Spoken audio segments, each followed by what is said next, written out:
Hi, yeah, my name is Dania. I'm a second year medical student at Sheffield. I'm just gonna pull my presentation up. So as I mentioned, my name is Dania. My SSC sort of research project was about the experiences of healthcare workers with long COVID. And so just to recap very quickly, long COVID is when someone experiences symptoms of COVID or sort of other feelings of unwellness after their acute COVID infection. Usually, this is defined as around symptoms that go past around 6 weeks, but the definitions of the condition vary between sources. So the symptoms can be really broad. Some of the most common symptoms are sort of fatigue, brain fog, memory loss, shortness of breath, headaches, and general muscle pain. However, many symptoms have been identified. There's a prominent study recently which identified sort of up to 250 sort of long-term consequences of COVID, which people might experience. Healthcare workers do experience more long COVID, than the average population. So health workers, it's a rate of about 4.4% of the sector versus the general population, which is around 2.9% of people nationally. These are estimates by the Office for National Statistics. And so this does make being a health worker sort of a known long COVID risk. And other risk factors include sort of exposure to a high viral load of COVID, so just a lot of the virus in general, having really severe acute COVID, and being infected more than once with COVID, being infected while unvaccinated, so early on in the pandemic, and also with early strains of the virus itself. So just to outline my project, the research question was, what are the challenges faced by healthcare workers with long COVID? The project itself was a literature review. So just to outline very broadly, I did a very broad search of what literature was available. And by literature, I'm including sort of published research, but also surveys and articles and anything that's really found on a research database. And this was just to help me kind of understand the field and where we were at with the research currently. And I refined my research question. I moved on to more comprehensive, detailed database searches on things like PubMed, Medline, Ovid. And then I chose the most relevant articles that I found for analysis, sort of the ones that really answered the question. There was around 9 that I included. Then I did qualitative analysis, which essentially was finding the common themes and ideas that were sort of presented in the research and bringing that together as data. And then I sorted all these results and wrote up my research. So I split the results into these 4 domains. There's personal and social challenges, there's experience as patients, professional challenges, and recommendations from all the literature that I found. And I'll be going through the results in each domain in order, starting with personal and social challenges. So these were the most common personal and social challenges that were identified in the literature. So the martyr complex, for example, refers to the feeling that you have to continually sacrifice your own sort of well-being, be that physical or mental, for something or someone. And in this case, it is seen in healthcare workers who sacrifice themselves for the profession, really. And this attitude was quite common, unfortunately, in healthcare workers with long COVID, who consistently felt very guilty when they had to sort of take time off work. And a lot of people were ignoring their symptoms and sort of were pushing themselves beyond their limits, which really negatively contributed to their mental and their physical health. Long COVID really had a dire impact on a lot of people's day-to-day functioning. And this in turn had knock-on effects to their families as well. And people generally felt sort of betrayed almost, or let down by both kind of the NHS and their employers and the government. And they felt that they weren't being supported with their condition, after they'd been sort of hailed as like these heroes during the pandemic in a way. So for experience as patients, these are the themes that came up. Generally, when healthcare workers went to get help for their long COVID symptoms, a lot of people were not believed or understood when they were sort of seeking help for long COVID. Some people had difficulty arranging care or appointments around very sort of variable or hectic doctor schedules, or for example, if you're moving around the country to train, things like that. And often the feeling of being a healthcare provider and a patient at the same time was impacting people a lot. It affected sort of self-esteem and this sense of identity when you're suddenly kind of a chronically ill patient as well as a caregiver. I remember one story from a qualitative study was this GP talking about how there can be the stigma sometimes against chronically ill patients who may have this, they refer to it as like a laundry list almost of complaints, and they felt like there was this sort of negative attitude wrongfully towards patients who present this way, and then suddenly, finding themselves in this position now, it was quite a drastic sort of shift for them, something to get used to, which really stuck out to me.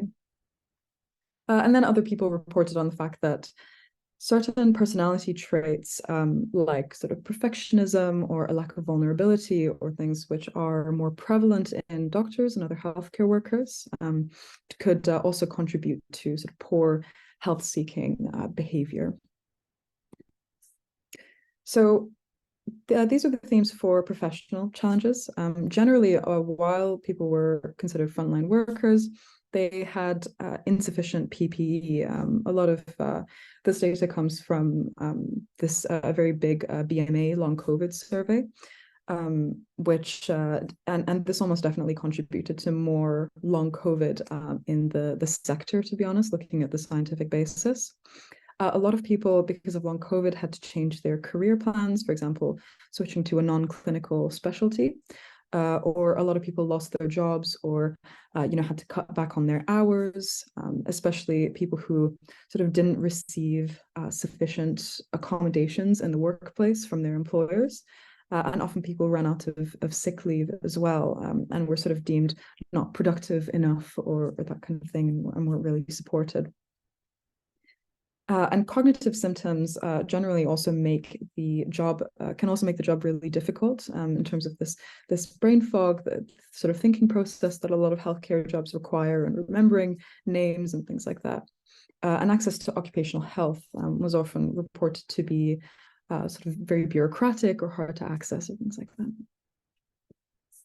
And these are the sort of main recommendations. There are a lot on here, but I've just kind of indicated at the bottom where these recommendations came from in the literature. So a lot of them are quite common recommendations. For example, the financial support for long COVID, flexibility with sort of working hours or responsibility, legally recognizing long COVID as an occupational disease, and all these recommendations would definitely support individuals who are affected, and just help people to bounce back. And the sort of improving long COVID healthcare, for example, expanding the definition of it, and involving affected patients in care plans is definitely necessary to sort of widen and improve the access to long COVID support, really. These were the main things that came up.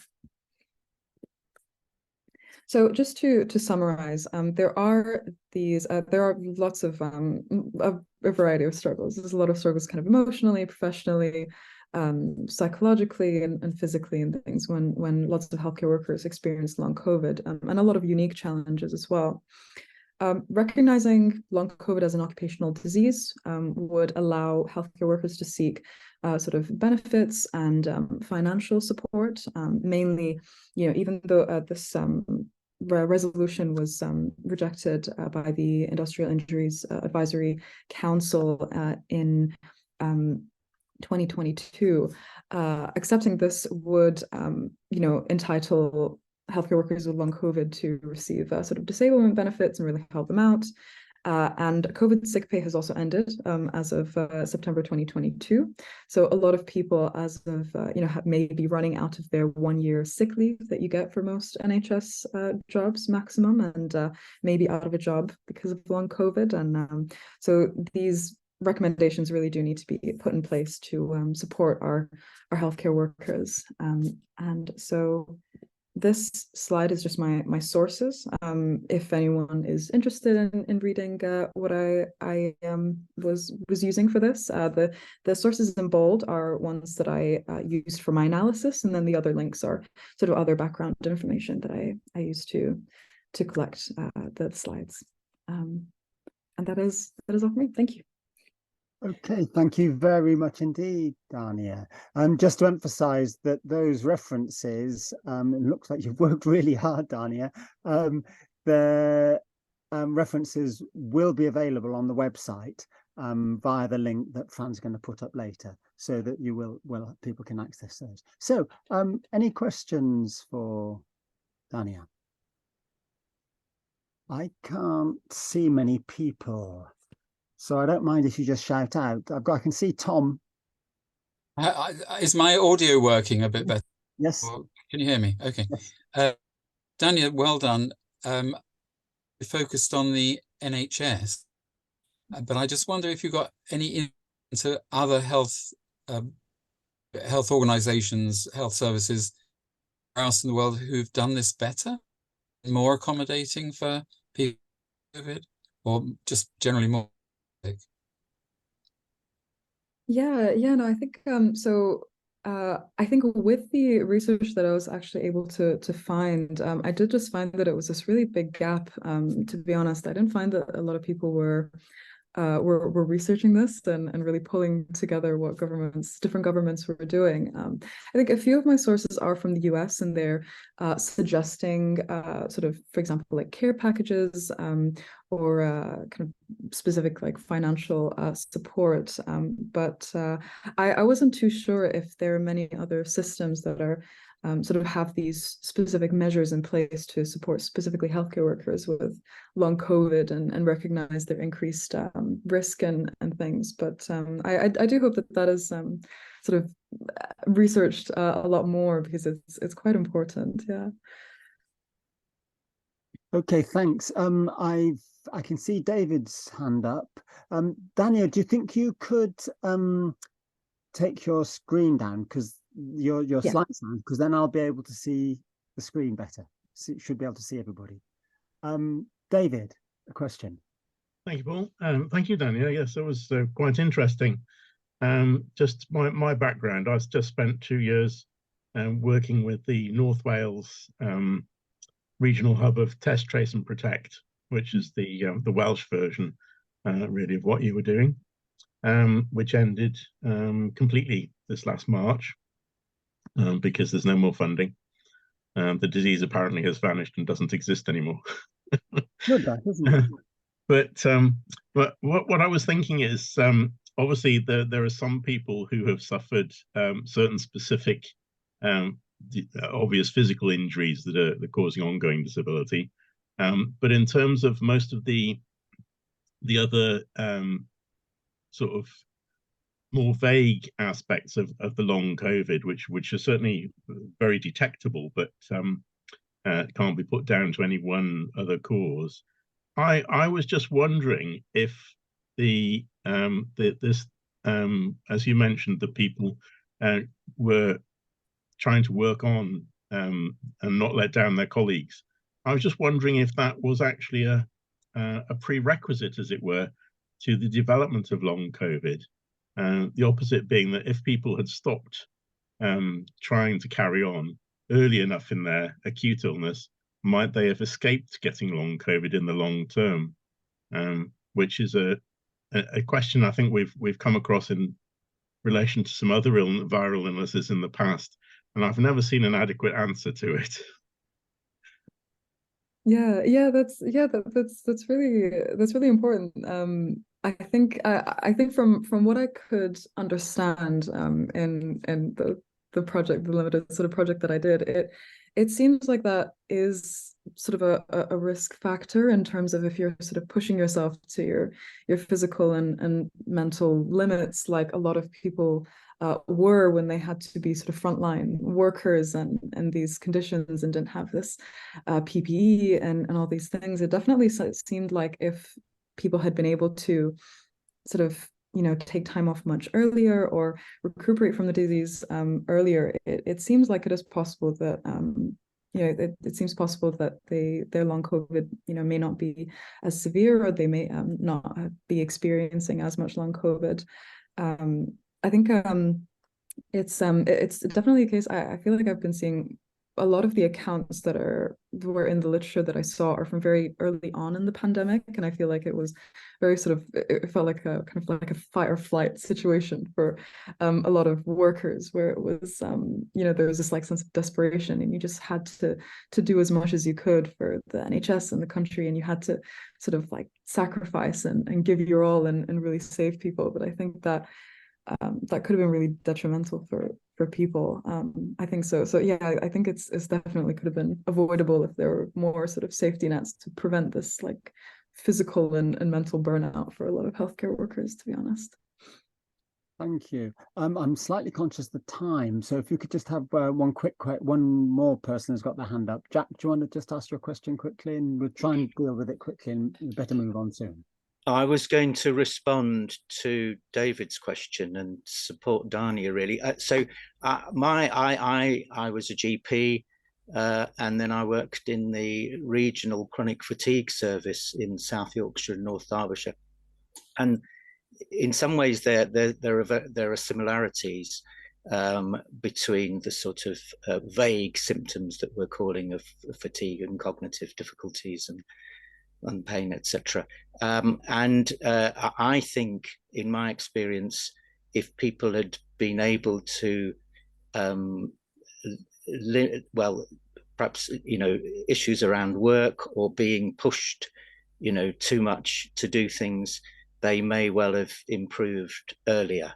So I think probably you're right, David, but I don't know of any research literature that really sort of goes into that. But again, Dania done a fantastic job, I think, presenting this. Okay, thanks. Can I just draw your attention to Michael's comment in the chat? But I'd like to move on. So thank you very much indeed, Dania.